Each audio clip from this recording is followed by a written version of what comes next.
We're on Exodus 32. Speaking of long journeys, we are still in Exodus. Right. Your Exodus from Washington State into the...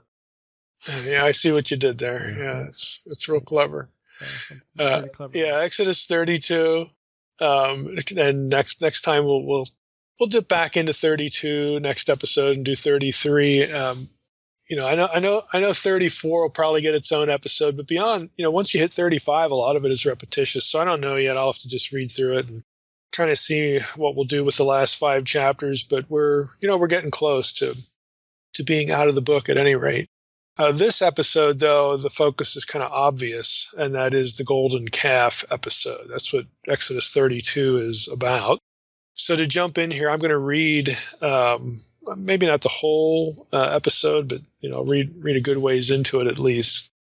When the people saw that Moses delayed to come down from the mountain, the people gathered themselves together to Aaron and said to him, "Up, make us gods who shall go before us. As for this Moses, the man who brought us up out of the land of Egypt, we do not know what has become of him." So Aaron said to them, "Take off the rings of gold that are in the ears of your wives, your sons, and your daughters, and bring them to me." So all the people took off the rings of gold that were in their ears and brought them to Aaron. And he received the gold from their hand and fashioned it with a graving tool and made a golden calf. And they said, "These are your gods, O Israel, who brought you up out of the land of Egypt." When Aaron saw this, he built an altar before it. And Aaron made a proclamation and said, "Tomorrow shall be a feast to the Lord," to Yahweh. And they rose up early the next day and offered burnt offerings and brought peace offerings. And the people sat down to eat and drink and rose up to play. And the Lord said to Moses, "Go down, for your people, whom you have brought up out of the land of Egypt, have corrupted themselves. They have turned aside quickly out of the way that I commanded them. They have made for themselves a golden calf and have worshipped it and sacrificed to it and said, 'These are your gods, O Israel, who brought you up out of the land of Egypt.' And the Lord said to Moses, 'I have seen this people, and behold, it is a stiff-necked people. Now therefore let me alone, that my wrath may burn hot against them, and I may consume them, in order that I may make a great nation of you.' But Moses implored the Lord his God and said, 'O Lord, why does your wrath burn hot against your people, and whom you have brought out of the land of Egypt with great power and with a mighty hand? Why should the Egyptians say, with evil intent did he bring them out to kill them in the mountains and to consume them from the face of the earth? Turn from your burning anger and relent from this disaster against your people. Remember Abraham, Isaac, and Israel, your servants, to whom you swore by yourself and said to them, I will multiply your offspring as the stars of heaven, and all this land that I have promised I will give to your offspring, and they shall inherit it forever.' And the Lord relented from the disaster that he had spoken of bringing on his people." We'll stop there. We know the rest of the story. Moses goes down from the mountain and sees what's going on, and so on and so forth. And we'll get to some of those details in a bit. But this is the gist of the chapter, the golden calf episode. Now, for the sake of time, and again, just being selective again, I just want to point out a few sort of upfront items. There are parallels to this story in Deuteronomy 9:7 through chapter 10, verse 11, and also in Nehemiah 9:16 through 21. So I'll refer to some of that material only when there's some point of interest. We're not going to get full bore into comparisons or anything like that, but there are a few items that are worth bringing up in those other passages. And I'm not going to focus on the most obvious preaching points here. That'll save us some time, like Aaron's excuse. Hey, I just threw this into the fire, threw this stuff into the fire, and out came this calf. Again, it's comical. There actually is some scant ancient Near Eastern evidence, in texts that concern fashioning idols of that kind of language. So it's not sort of out of the blue, completely. But, it's silly. And again, it preaches well as an excuse. But I'm not going to get into that. I mean, that's sort of the surface level stuff, the obvious stuff. Rather, I want to focus on what's under the surface and what's less obvious in regard to the English translation that we read, and basically every English translation. And get into some of the exegetical issues and some of the Israelite religion, divine council sort of stuff, that those kind of issues. So let's start with the placement of the episode. here in chapter 32. I mean, because we've been going along here in Exodus. It's Exodus 20 when they hit Sinai and get the law. And there's stuff going on. Then there's these rabbit trail, kind of topics like, instructions for building the ark and the tabernacle and all that. And there's a lot going on in the text. And here in 32, this is 12 chapters later. Not only here do we get, Moses, still on the mountain. Like he's been on the mountain for 12 chapters here because the text sort of rabbit trails into these different areas. So it feels, kind of out of place. It feels like this should have come earlier or something like that because it's Moses, descending from the mountain when he had gone up, much earlier. Sarna writes in this regard, the account of the tabernacle is interrupted by the story of the making and worship of a golden calf. So not only does this feel like it should have gone earlier because Moses is going to descend, but in the meantime, these rabbit trails about the tabernacle instructions, then you get this. And so even that stuff feels like it's interrupted. It feels kind of jumbled, really. So Sarna makes this point about, hey, we're going along with talking about the tabernacle. That's a rabbit trail in itself. And then you get this sort of plopped in here, this worship of the golden calf. And he continues and says, this episode separates the detailed set of instructions from the report of their implementation because it's only going to be in chapter 35. We've got other chapters to go before we actually get to the building of the tabernacle and the building of its furniture. Again, why isn't this stuff logically grouped together? You get the instructions and then the building. You get Moses going up and then coming down. Why isn't it all together? Why is it chopped up into pieces and sort of scattered, mixed up, among, the topics among themselves? Why is that? So Sarna continues, the literary arrangement conveys the impression that the apostasy of the people, that is, their alienation from God, interfered with the building of the intended sanctuary that was to be the tent of meeting between God and Israel. The work could begin only after the reconciliation through the mediation of Moses. So this little comment here is sort of a precursor to something we're going to talk about a little bit in this episode, but more so in the next episode. The literary arrangement actually telegraphs certain points. What I mean by that is the episodes are chopped up, both the episodes of Moses going up into the mountain and coming down, and we get the golden calf problem, and the instructions and the building of the tabernacle being separated. The content is chopped up and made disparate, distanced from itself for literary reasons. Especially next episode, we're going to talk about some of the literary structures of chapters 32, 33, and a little bit even into 34, where you can actually sort of build a chiastic structure of these three chapters. And the only way you could do that is if the elements are separated and not taken and not discussed, not laid out consecutively. So the writer is doing this intentionally, even though to us it looks like he can't make up his mind about what to talk about. And it creates a disjointed chronology. It really sort of disrupts a chronology. But again, that's intentional for literary reasons to highlight specific points of focus for the reader, believe it or not. And we'll say more about that next time. But here, Sarna is suggesting already that, well, if you look at it this way, then what you have here is there's actually a teaching point made that the building of the tabernacle, the actual construction, can't happen until this sin is dealt with. So that, again, that's a teaching point that's brought out by the way things are laid out. But that's just one example. We're going to hit a bunch of others, again, mostly in the next episode. So the real place I want to camp here is on the incident itself, not the literary structure of the chapter. And of course, going into chapter 33, we'll hit that next time. For this episode, I want to focus on, what actually happens here and some of the language about these are your gods and so on and so forth.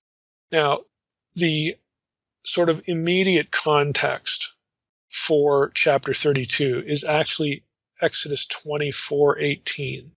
This is when Moses goes up into the mountain, into the cloud. That verse says, Moses entered the cloud and went up on the mountain, and Moses was on the mountain 40 days and 40 nights. So that's actually the touch point. Because when you get to chapter 32, what provokes this, hey, let's build the calf, is the fact that Moses hasn't come down yet, and people are kind of freaked out. Like, what happened to him? It's been 40 days. Where is he? And for that matter, God hasn't shown up either. It's just what's going on. They're used to having Moses be God's spokesperson. They're used to having, hearing the voice of God on occasion, or having some sort of visible manifestation that the presence of God is there with them, good or bad, he's still there. But they're just like, what do we do? The pattern's broken over these last 40 days. What are we going to do? Now, I'm going to draw a bit in the rest of this episode from an article by Michael Hundley. I'm actually going to draw from several sources across these two episodes that I put in the protected folder. But this is a really good article by Hundley. It's recent, 2017.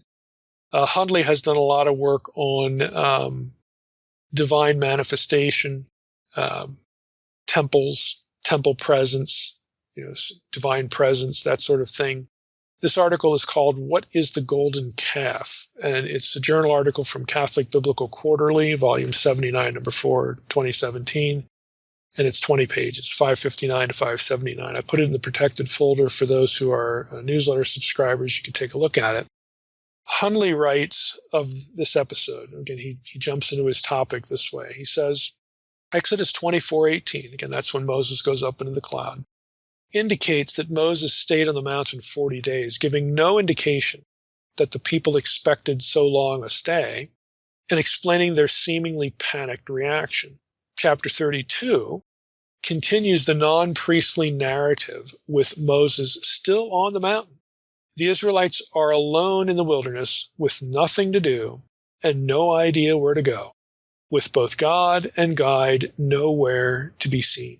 Apparently in a state of panic, they construct a golden calf either to concretely manifest Yahweh's presence or to replace Yahweh as God and to replace Moses as guide and go-between, or to simply to render his role redundant.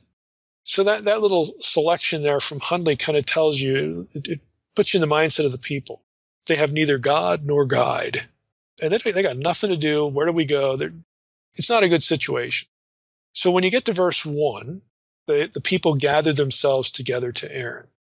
It's a little more hostile than that. The word in the ESV, gathered to, the word to there is the Hebrew al. It can very easily be translated against. They gathered themselves against Aaron.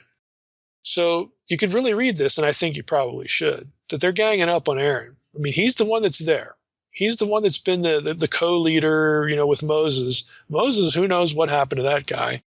And, we're going to go and rattle Aaron's cage because we don't know what to do. And so they make it this demand, make us gods who shall go before us, they say. Again, this is still verse 1. Now, gods there, you probably guessed, is the word Elohim. So you could also translate it God, singular. Recall Elohim is in terms of its form, its morphology is plural. But in terms of its meaning, the semantics, it could be either singular or plural. Most often it's singular, overwhelmingly so in the Hebrew Bible. It's usually semantically singular, and that can be the case even when accompanied, when the noun is accompanied, as it is in this chapter, by plural verb forms. You can still have, semantically, Elohim still points to a singular deity. Now, Hundley argues that the noun Elohim used throughout the episode is intentionally ambiguous. And he has a point to arguing that we'll get to momentarily. And he says this ambiguity contributes to the questions of which god or gods is or are represented by the calf. And this is an old issue in biblical scholarship. When they make the golden calf, are they thinking, or should we read it as though that the people are saying, hey, this is Yahweh now, this calf. We're still worshiping Yahweh, and that, but he's this calf. Or are they displacing Yahweh? Are they turning, the first one is idolatrous because they're not supposed to do this. They've already heard, thou shalt not make any graven image. on Sinai, they should know better than this. So it's still idolatry, but the second option that they're just displacing Yahweh is sort of even more idolatrous. So but which one is it? It's an old question, of interpretation when it comes to this chapter. And Hundley argues that the use of the term Elohim is, sort of keeps it in the dark, and you have to, discern which one of those answers, which one of those options is correct by other means. So Hundley writes this. Let me just summarize it by what he writes. He says, to understand the people's intentions in constructing the calf, we will focus on two categories: which God is intended and what kind of image is intended. While the people's actions are relatively straightforward, their motives for and understanding of what they are doing remains relatively obscure, most notably regarding the identity of the deity whose presence they seek to manifest with the calf, and their use of Elohim seemingly as a plural. These are your gods. Whether purposeful or not, this very opacity serves the storyteller's purposes, as it allows God and the storyteller to condemn their actions regardless of their motivation. We'll get back to the term Elohim in a little bit. There's more to say about the singular plural possibilities that the term represents. And we'll return to that in a little bit. For now, we've got this ambiguity because we have in verse 1, up, make us Elohim who shall go before us. And so in verse 2, Aaron says, okay, take off the rings of gold in your ears, and the ears of your wives, your sons, your daughters, and bring them to me. Now, this is interesting. The gold rings, as Sarna points out, he says, these may have been among the items the Israelites received from neighbors when they left Egypt. As we read back in Exodus 11, 2 and 3, they take the spoils from Egypt, and the Egyptians give them things, to basically get them out of there. So Exodus 11, 2 and 3, Exodus 12, 35 and 36.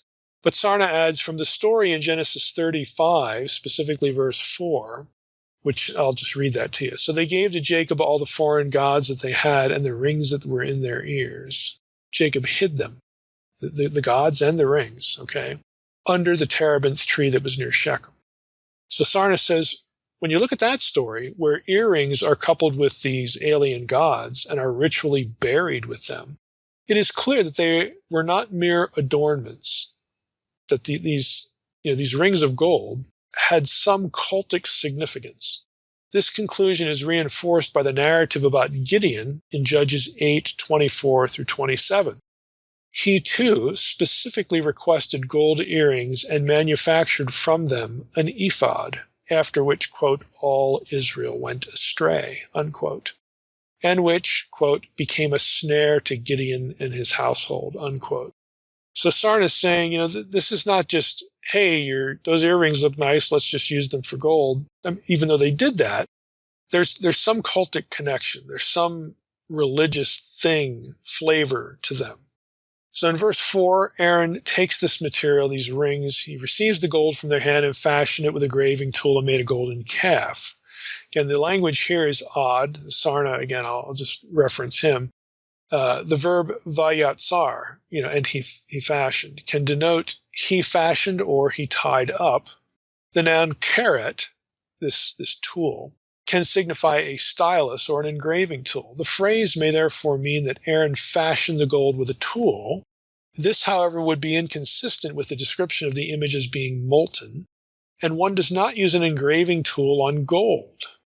It is possible that karet is a variant form of karit, a bag, which appears with the same verb as here in a similar context in 2 Kings 5:23. He wrapped, vayatsar, the 2 talents of silver in 2 bags, karitim. In Exodus, then, Aaron tied up the gold earrings in a bag. Again, this is Sarna's view. It is noteworthy that when Gideon made his image, he spread out a cloth, and everyone threw onto it the earring. Finally, the Hebrew phrase may well have originated in the technical vocabulary of ancient metallurgy and then become a metaphor simply expressing the imparting of shape to metal, regardless of the technique employed. So what Sarna is discussing here is that the language seems kind of odd. There's engraving language, there's molten language.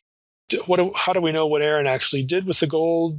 Because there's engraving and molten language going. We don't really know. So he's trying to link it to other passages where maybe it just means Aaron put it in a bag and then they used it later and melted it. It's like he did both. Who knows? Now, Currid, who we've quoted before as well, his Exodus work, he takes a slightly different tack here. He says Aaron's next act is to make the gold into a molten calf. The term molten derives from a verb meaning to pour out. And this is, by the way, this is me interrupting now, what the Hebrew text actually says. It has this molten language. Back to Currid. Currid says the idea is that the gold is melted down and poured into a cast or on top of a mold. Obviously, there's a problem here with the sequence of events. Why would Aaron work on the gold with a tool and then melt it and cast it? In reality, and this is Currid's different take here, it is not that difficult of a problem. What we have here is an example of a figure of speech called hysteron proteron, which signifies that the second of two things is placed first. In fact, this is a perennial cart before the horse argument. And Currid cites Bullinger. Bullinger's book, Figures of Speech in the Bible, which many of you will have heard of, specifically pages 703 to 704 for other examples where the first thing is put second, the second thing is put first. This is just a kind of a literary technique. So you shouldn't be reading. I get into this because you shouldn't be reading this or allow, again, the village atheist to come to you and say, look at this, this is an error. It makes no sense. Why would he, how could he carve something and then, melt it? It doesn't make any sense. It's an error in the Bible. Well, actually, again, it's a literary technique, so it's not a big deal. And I think what Currid says here is probably, the way to go with it. The major issue, though, the major excursus that I want to go on is the calf. And I think I've already hinted at this because of the term Elohim.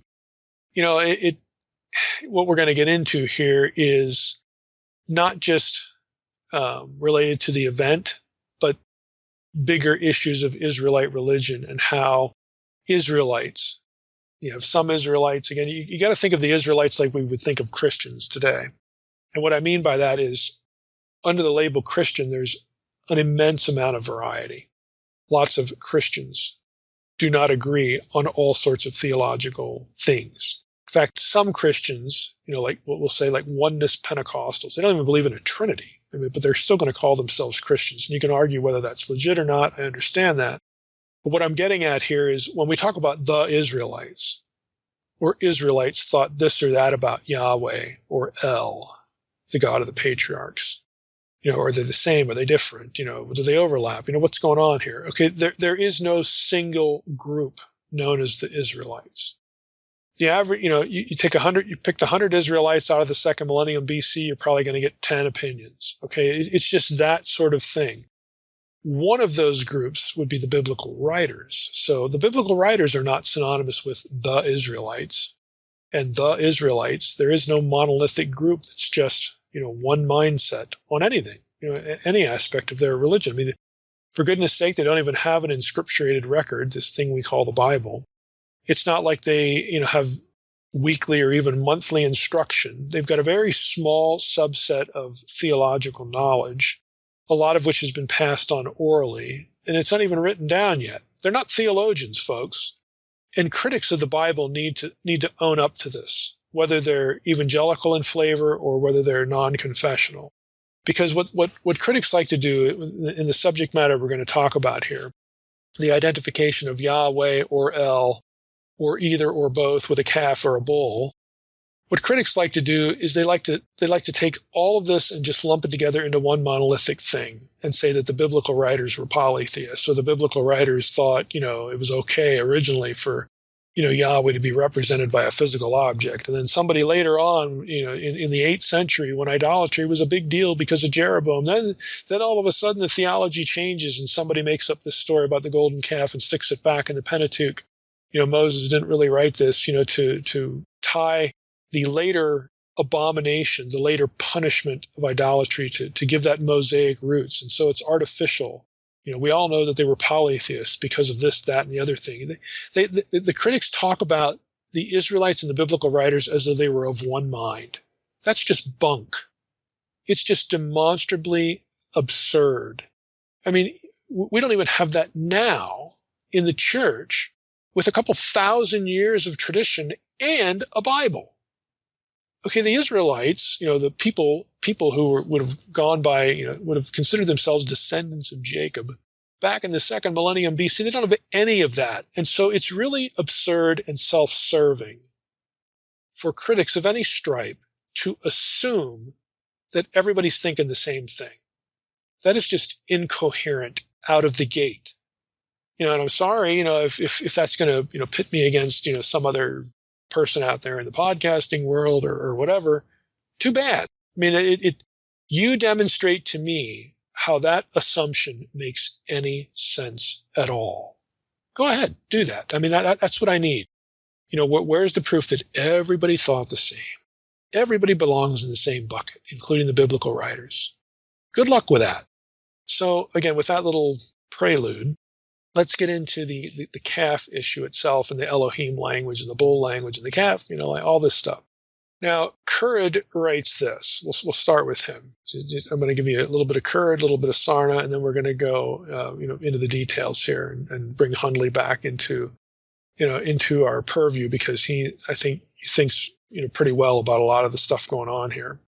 Currid writes, bovines, again, calves or bulls, were commonly used to represent deity in the ancient Near East. Bovine cults flourished in ancient Egypt. Apis was the most important of the Egyptian sacred bulls. Isis, queen of the gods, bore cow's horns on her head, and Hathor had a bovine head. The calf was also a religious icon associated with the worship of the Canaanite gods El or Baal. An example of a molten calf made of silver has been uncovered at the site of Ashkelon on the Mediterranean coast. Okay, some very just general observations from Currid. Sarna gives us a little more detail. He says, calf, as far as the word calf, it's Hebrew egel, is a young ox or bull. Thus, Psalm 106, 19 and 20, in reference to this episode, to Exodus 32, alternates egel, the word for calf found in Exodus 32, with another Hebrew word, shor, ox. It has them in parallel. It alternates between both. Throughout the Near East, the bull was a symbol of lordship, leadership, strength, vital energy, and fertility. As such, it was either deified or worshipped, or deified and worshipped, or employed in representation of divinity. Often the bull or some other animal served as the pedestal on which the god stood, elevated above the human level. Rashbam, again, it's a Jewish commentator, and other medieval Jewish commentators have pointed out that the people could not have been so stupid as to believe that this freshly manufactured image was itself a deity responsible for the exodus from Egypt. Rather, they felt that the object was a potent symbol that acquired a numinous quality and that they could invoke the deity through it. Okay, that's Sarna. Now, Hundley echoes some of the same thoughts as these other two, but adds some interesting details. He writes this: as an artistic representation, how was a statue of a bull understood to depict a deity? In a religious context, we have roughly three options. First, a bull could serve as a representation of a divine form. In some cases, the people believed that the deity could actually take the form of a bull. Thus, by fashioning a bull, they were making a realistic replica of this divine form. Second option, a bull could function as a symbol or shorthand for the deity. Rather than literally depicting a particular divine form, people also used associated animals, which identified the intended god by association, even when it was not literally depicted. In this case, the bull statue was meant to depict not the divine form, but rather the associated attributes like strength and fertility. Third, since anthropomorphic deities took human-like shape, artists employed various means to demonstrate their superhuman potency. One way was to picture them astride and thus in control of various natural and mythological creatures. For example, Marduk and the Mushkushu, the mythological hybrid animal sacred to Marduk. Thus, the bull also could serve as a pedestal, a mount, or a throne for the deity. That's Hundley. Again, we can see from his comments that it's an open question as to who or what the calf or the bull, the ox, represented. Is it one or more than one? Which one is it? Again, those questions are still out there. And Hundley, again, gets into this more than this source, more than other sources I'm aware of. He has this to comment. We're going to get back into the Elohim here. He says, while it is clear that the people are seeking a replacement for Moses as guide, are they also attempting to replace Yahweh as God? That's an important question. The people's reference to Elohim in chapter 32, 1 and 4 is enigmatic. Elohim refers both to the common Hebrew plural for gods and to the single Israelite God, Yahweh, as an abstract plural, roughly translated as divinity. Like Ilanu in Western Peripheral Akkadian and other Semitic cognate expressions, the morphologically plural Elohim often functions as a singular. In Exodus 32, Elohim is accompanied by plural verb forms in verses 2, 4, 8, and 23, and plural pronouns in verse 4 and verse 8. That's the pronoun translated these. So these Elohim has a plural pronoun associated with it. In turn, Hundley comments, grammatically, it reads most naturally as gods. Granted, there are scattered examples in which the abstract plural Elohim takes plural modifiers, even though it functions as a singular. Sometimes that happens with verbs, Genesis 20:13, 35:7, Exodus 22:8. I've discussed a number of these in my paper, my published journal article about whether Elohim with plural predicator, should be singular or plural. So Hundley's pointing out, look, this does happen when you have the plural form Elohim gets grouped with plural modifiers like verbs, but it's still pointing to a singular entity. So he says that happens with verbs. He says it also happens with adjectives, Joshua 24:19, 1 Samuel 17:26-36. Just to give an example of one of those, you have holy God, jealous God in Joshua 24:19. Some of those adjectives are going to be actually plural in form, but they're still pointing to one entity. And sometimes he says it happens with participles, Psalm 58:12. Nonetheless, he says uses of the abstract plural Elohim with plural verbs are rare. That's true. And nowhere else is Elohim modified by a plural pronoun. Again, that's kind of a point of interest. In context, he says the singular designator fits more naturally, though. Since there's only a single image made, God's, the plural, appears nonsensical. Recognizing this fact, Nehemiah 9:18 appears to correct the plural to the singular. Nehemiah 9:18 actually said, instead of saying like Exodus 32 does, these are your gods, these, the plural pronoun Elohim, it actually has the singular pronoun, Zeh. This is your God who brought you up. Again, singular verb from Egypt. So Nehemiah 9, sort of like Hundley says, sort of looks like it's correcting or clarifying this. Back to Hundley, he says, some commentators argue that the grammatically plural phrase in Exodus is borrowed from the Jeroboam episode in 1 Kings 12:26-30, where two golden bulls are in view, and with polemical intent. Even in Jeroboam's case, however, the plural is peculiar. Since Jeroboam was a Yahweh worshiper, but he was attempting to establish rival temples to Jerusalem, and even with two statues, they would likely have spoken of Yahweh only in the singular. In addition, the liturgical formula would have been recited in the presence of only one statue at a time, such that the discrepancy remains. For now, we may conclude only that Elohim seems to be a plural, but that doesn't really make sense in a singular situation. So, back to his question, does the request tell us the people wanted to replace Yahweh with another god or gods, or does the golden calf represent Yahweh in their heads? So let's start with the latter. Then this certainly has scholarly proponents. Some scholars not only believe the Israelites in Exodus 32 identify the golden calf as their god, as Yahweh or El, the god of the patriarchs, but a lot of scholars, again, non-confessional, critical scholars, would say that this episode can be used to distinguish El, the deity of the patriarchs, from Yahweh. Like we've got a mixed-up polytheistic kind of thing going on here.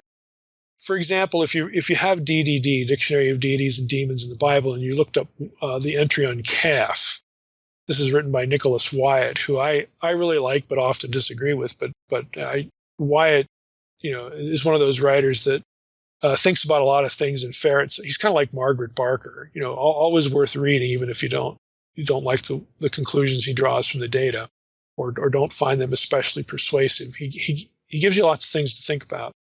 Wyatt writes, the bull as a symbol of physical strength and sexual potency, together with all the economic benefits arising from herding, has an ancient pedigree in the religions of the ancient Near East. The use of cattle as sacrificial animals is common throughout the region. Bull gods are widely evident.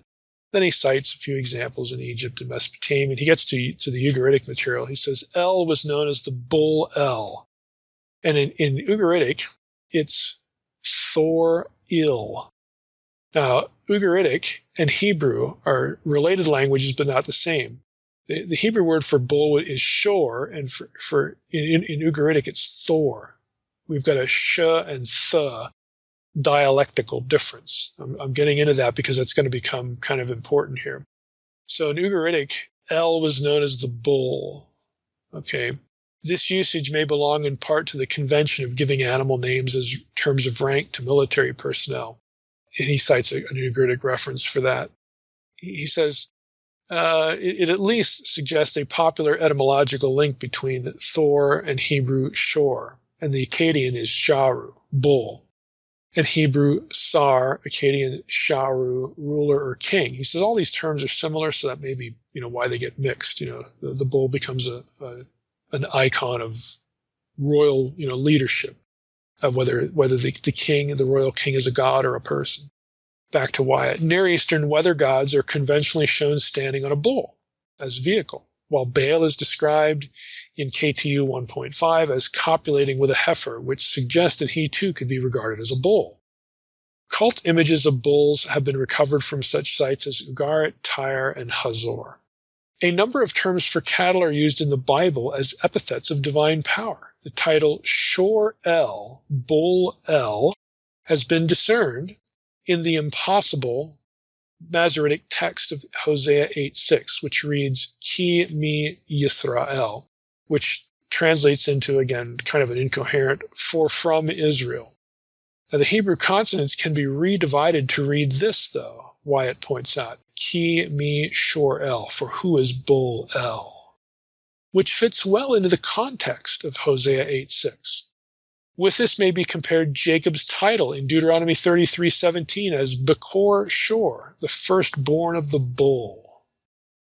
In Genesis 49:24, Psalm 132:2, and verse 5, Isaiah 49:26, Isaiah 60:16, we have phrases like Avir Yaakov, probably translated best as the bull of Jacob.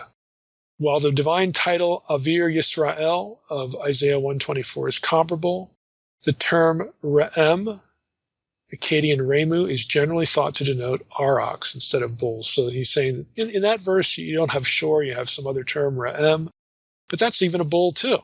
So what he's doing here, again, just to summarize this, I'm not going to go through, Wyatt's, data, is he's looking in the Hebrew Bible for places where you get bull language used of either God or the people of God or Jacob or Israel, something like that. And he says this, here's his conclusion. He says, this is important evidence for the tradition that El, as a bull god, was the deliverer in the Exodus tradition. Now, what Wyatt is suggesting here, he's saying, look, you got a bunch of Israelites, and again, whether Wyatt believes in an Exodus or not, or a Moses or not, he's probably on the skeptical side of that. But he's saying, look, what do you have here? You've got Semites, ostensibly descended from Abraham, Isaac, and Jacob. The deity names of the patriarchs are El names. El is identified with the bull in some Genesis passages and some other passages, that we just read a few of them. So he's saying, look, they probably thought that their God was a bull god. And again, you look at it, and you on the surface, it's like, well, I could see how that could be in their heads. They're not theologians. They don't have a Bible. This is pre-Moses. But there are problems. I mean, there are some coherence problems with this. And a lot of scholars are exactly where Wyatt is. This is why I bring it up. This is why I want to discuss it. So the thesis has problems. Generally, it's either an unnecessary conclusion. In other words, we retroject things like Hosea, 8 or Jeroboam's incident back into the Israelites in Egypt in Exodus 32. We retroject later Canaanite Ugaritic stuff. I mean, that stuff post-dates chronologically the time of the Exodus. And, you could say, well, Wyatt probably doesn't even believe there's an Exodus, and so he doesn't see this as a chronological problem. Well, it is a chronological problem just in the way the story is related. And if you're going to accept the historicity of the Exodus in any regard, the Ugaritic material is centuries later.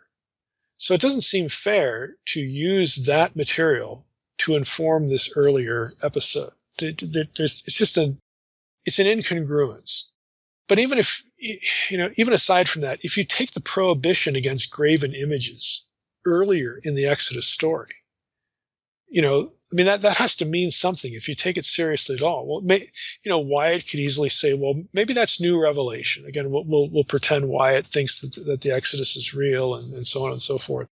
Somebody could come along and say, well, look, they were thinking that the El deity was a bull god, and then Moses comes along and Moses says, no. This isn't who God really is. And Moses, delivers them from Egypt, and they go to Sinai, and one of the commands is, hey, don't make graven images. That's new revelation. Well, again, that seems a little better. It seems a little coherent. But is there any real evidence, aside from using terms like bull and calf as epithets? Because if you remember what we just read in Hundley, one of the options, there's 3 reasons why an ancient person would do this. Some would have thought that, hey, this is what our deity looks like. Others would have just used the terminology to say, these are the attributes of our deity. He's strong. He's powerful. He's virile. He's a creator. He has creative and procreative power. And that's the only reason they use the terminology. You see what I mean when I introduce this whole section about my little prelude, that it's what critics typically do is they put everybody in the same bucket, everybody in the same box. They assume that all of the Israelites and all the Canaanites, along with, a host of other people, are thinking the same thoughts. They're using the terminology for the same reasons. And then they want to lump the biblical writers in here and turn them all into polytheists. It's just not coherent, even on its own terms. People in the ancient world would have disagreed. There would have been a multiplicity of religious opinion about how the gods were conceived. Even among the people, the priestly class, or the artisans here who are making these objects, they wouldn't have even agreed as to why specifically they were important or why they were making them. Some would have thought this is what the deity looks like. Others would have thought, no, it's just about the attributes. There would have been a difference of opinion. So it's really not fair to take the terminology and conclude, as Wyatt does, that the Israelites at the time of the Exodus, the time of this episode, thought that their God was a bull. It was a bull deity. That just it not only overstates the data, but it sidesteps the reality that, religiously speaking, just like it is today, especially without inscripturated revelation or a holy book, without that, there's just no way that you can coherently say they were all thinking the same thing. There's no way you can conclude coherently that they're all on this page, the page that you want them to be. And so they're just problems with this. There are other ways to think about the data that don't require presuming these sorts of things. Now, you could say that this is new revelation because they've been in Egypt for 400 years. Who knows what they're thinking? If they took their oral tradition seriously, where is the evidence? Because all we have is the written text. Where is the evidence in the written text, in the patriarchal narratives, that Yahweh was thought to be a bull god, as opposed to just using this kind of terminology to describe an attribute of his? Where's the evidence that it has to be a bull deity? Honestly, and I want people to be honest here who, as we go through the data, we just don't have those data. We just don't. Ultimately in the Hebrew Bible as we have it, there's no endorsement of that idea that they thought this is Yahweh. This is like Yahweh's form, okay? There's also no endorsement of the God of Jacob being worshipped with a bull or calf or idols of any kind. I mean, look back in the patriarchal narrative. I mean, Jacob, when Jacob sort of has his, not his come to Jesus moment, but his come to Yahweh moment, he buries his objects. He doesn't use them and say, oh, well, I was thinking of Yahweh anyway. No, he buries them. He parts ways with them. So where is the endorsement that the God of Jacob, the God of Abraham, Isaac, and Jacob, was worshipped with a bull or a calf symbol or any idol? There isn't any. And so, again, it's just not legitimate to take these leaps in interpretation. You know, these ideas are speculation drawn from an epithet, like bull, bull of Jacob, or something like that. So people take this terminology under the influence of a presumed religious evolution, and they just say stuff that sort of sounds like it could work, but when you really probe it and you really ask them, well, how do you know? Maybe you had an Israelite that thought exactly what you think he thought. Did everybody? Did the biblical writers? On what grounds do you lump everyone together? Tell me. Again, if you got to be honest, there are no grounds for doing that. There just aren't. So, this is the situation. I elaborate on this because you're going to run into this on the internet.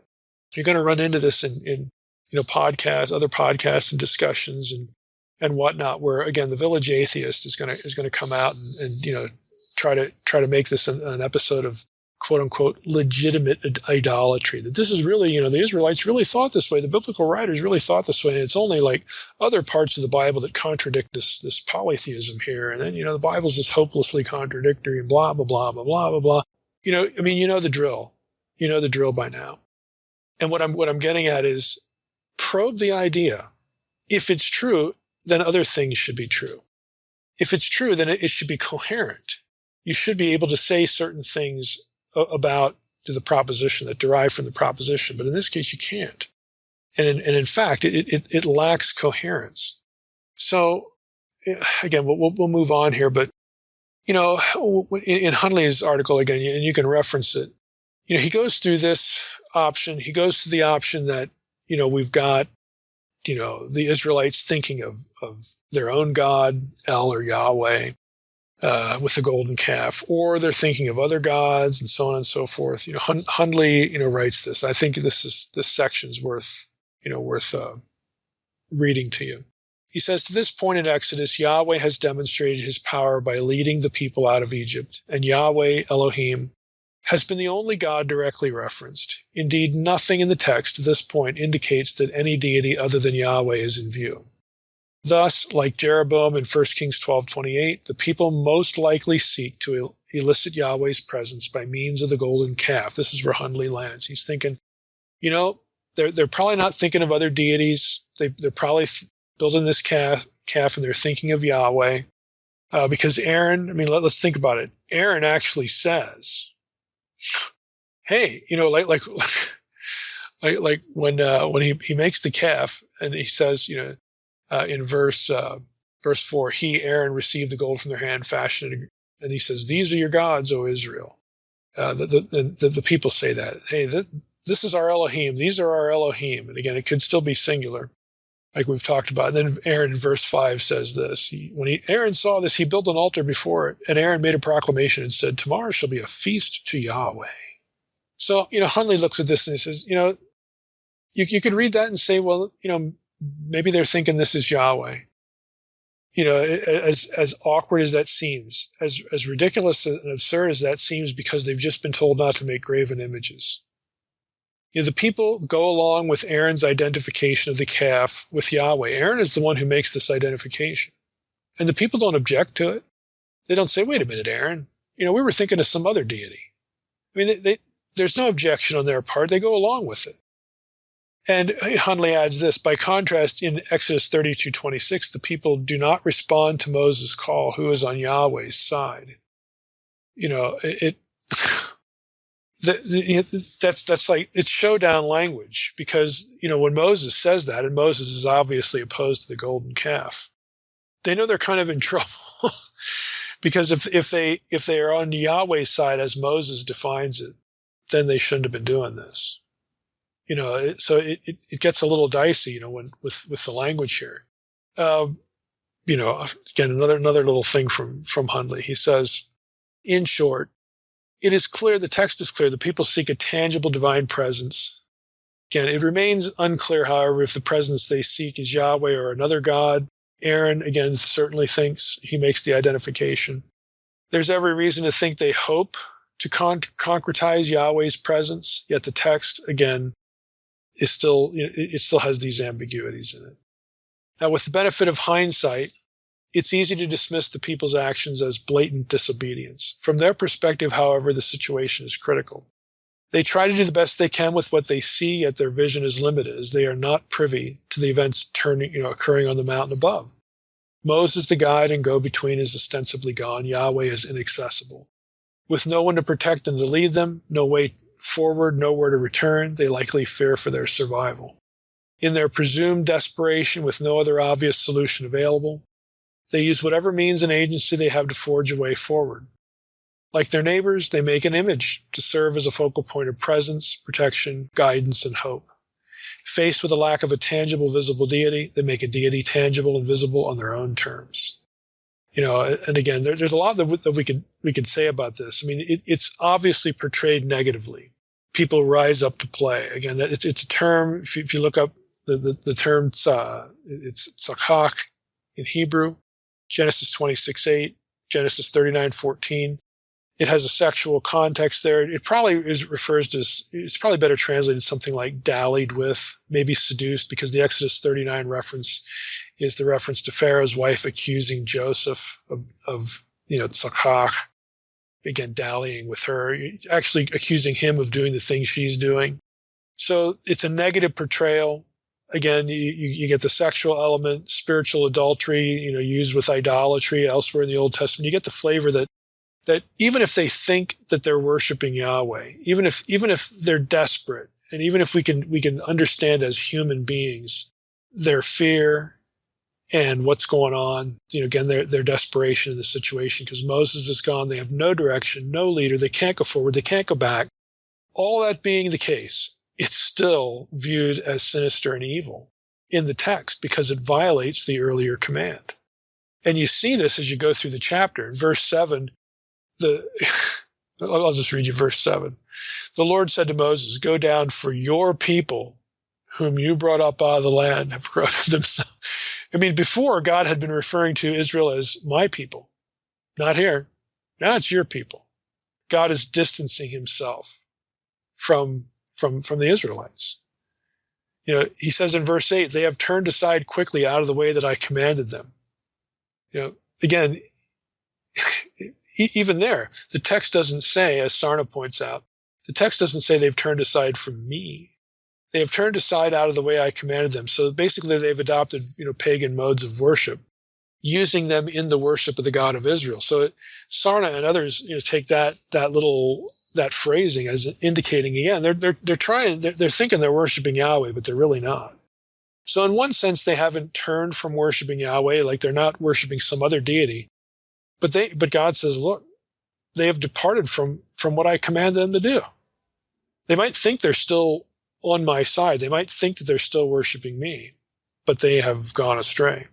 Yahweh certainly doesn't think he's being worshipped in the text. The language shows God distancing himself, from the whole episode. And Hundley comments on that too. He says, since divine approval is necessary for divine presence, Yahweh will not deign to associate with the image, even if it was crafted for him. From Yahweh's perspective, whatever it is, it's not him. Rather than elucidating whether they are worshiping him the wrong way or another deity, Yahweh condemns the whole enterprise out of hand. Having seen the people's behavior and their character, he is prepared to destroy them and start again with Moses. That's verses 9 and 10. And you could, end it right there. It's a good preaching point. God doesn't care if your motives are pure, if you worship him as you would worship a foreign god. That's the bottom line of the passage. Even if you think you're worshiping the true God, if you're doing your worship in a way that you'd worship some foreign god, God's not going to accept it. But I want to wrap up a little bit. I want to just say a couple more things about the Elohim. Again, you have why again the ambiguity in the first place. And just to cut to the chase, what I'm in agreement with Hundley here. And again, if you're interested, you can go look up the article. He writes this. He points out that the Bible uses plural forms for a singular deity in the context of heterodox worship in other places.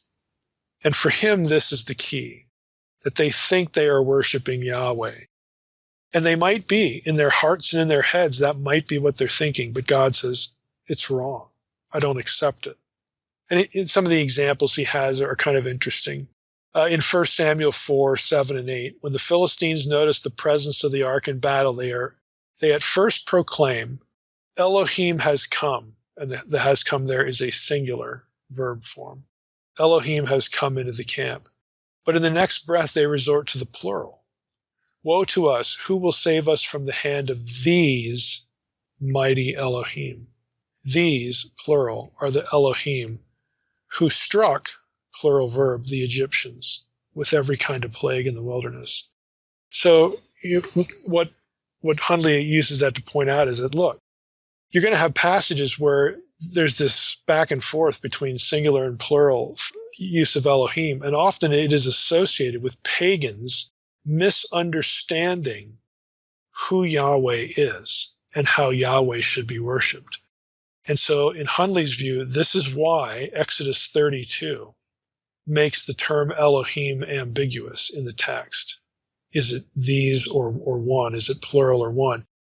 It's as though Hundley would say that the writer of Exodus 32 and the writer in that case of 1 Samuel 4 are trying to telegraph heterodox worship, apostate worship, even of the true God. I mean, the Philistines, they know who the Israelites worship. They worship this deity called Yahweh. But it's like they can't decide if it's one or many.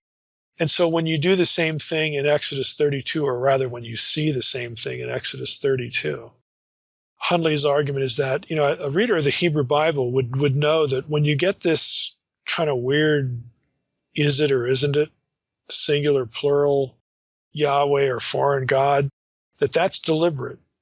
It's telegraphing to the reader that what's going on in this chapter is worship that is illegitimate, that Yahweh refuses to accept. Even though the people are in crisis, their crisis is understandable. What they're trying to do is bring Yahweh back to their midst so that they have guidance and they can feel some security or whatever. As good as the motive might be, this is illegitimate pagan worship, and God doesn't accept it. So again, I think it's kind of interesting in the chapter. Again, like I said at the beginning, I wanted to focus on something that's sort of operating beneath the text that you're not going to get from your English Bible, although you could look at the narrative and notice that Aaron makes one calf, but then it's referred to as these are your gods. You could notice that, in a close reading of the English Bible and wonder about it. And again, to me, I think it's interesting because it takes us into this, what in the world's going through the mind of the Israelite when it comes to thinking about God in an era before they have a Bible. And they've been in Egypt for 400 years, and nobody really knows what's going on. And you got this guy Moses who takes them to the mountain, and there's spectacular things that happen along the way, and then you get these commands, and then Moses goes up to receive the law, and he never comes back. At least he hasn't come back for 40 days. I mean, again, putting the people in their context, in crisis, they can't go look up how to parse this in a theology book. They can't go ask anybody, hey, what does all this mean? Instead, again, they, at least some among them, again, it's not everybody, it's some among them, believe that by fashioning this object, and this object has a long history in the ancient Near East, in Mesopotamia, in Egypt, and in Canaan, They fashion an object that represents the attributes of Yahweh, the attributes that they perceive Yahweh to have, in an effort to honor him, in an effort to make him present in their midst, in an effort to have the presence of God in their midst, to come back and give them direction and hope and so on. All the motives are good. On a human level, they're understanding. But the text makes it very clear that this is unacceptable to God. And it's not unacceptable because he thinks they should be theologians. It's unacceptable because he has given them a very short list of commands. They've heard them already. At least, in the context. Again, you have this revelation given in Exodus 20, about no graven image. And even if they hadn't heard that yet, because Moses hasn't come down, from the mountain, again, the reader is getting a different impression than somebody, who has the boots on the ground there in the actual incident. So even if they've never heard that, they should have known, based upon their own oral tradition of their own patriarchs, Abraham, Isaac, and Jacob, that their forefathers never made idols to worship their God. They didn't do that. And so this is a clear violation. They didn't know much, but they could have known that much, and God doesn't accept it as realistic and as understandable as the situation is. It's unacceptable. And so that's really the main focus of the golden calf episode. So again, there's lots of things we could have talked about here. I thought, again, this was a good example of something under the surface that gets us into the world of how, scholars look at these passages. And again, I think that's practical because, again, you're going to run into this on the internet. And I think if you really, stop and think about what's going on here, it's understandable both in order to tell the ins and outs of the episode, but also, again, having enough of a grasp of the situation, to think well about the text and not be unduly influenced by poor thinking on the critical side about the biblical writers, being polytheists or something like this. Again, this is a subject that has come up a lot of times on this podcast because we do divine counsel stuff. And you'll often hear it, but when you really probe it, when you really think about it, the whole approach has serious weaknesses. And so I think that comes through once again in this chapter. So in part 2, or at least in the next episode, we're not going to call it part 2, but the next episode, I'm going to revisit this episode a little bit and discuss its relationship to chapters 32 and 33. And we're going to focus more on literary terms. Why does the story unfold as it does, sort of in chunks that don't, that you'd think would be logically grouped together but are separated and kept apart? Again, there are some reasons for that literarily, and then just some other things that this chapter informs in chapter 33 as well. So we'll get into that next time.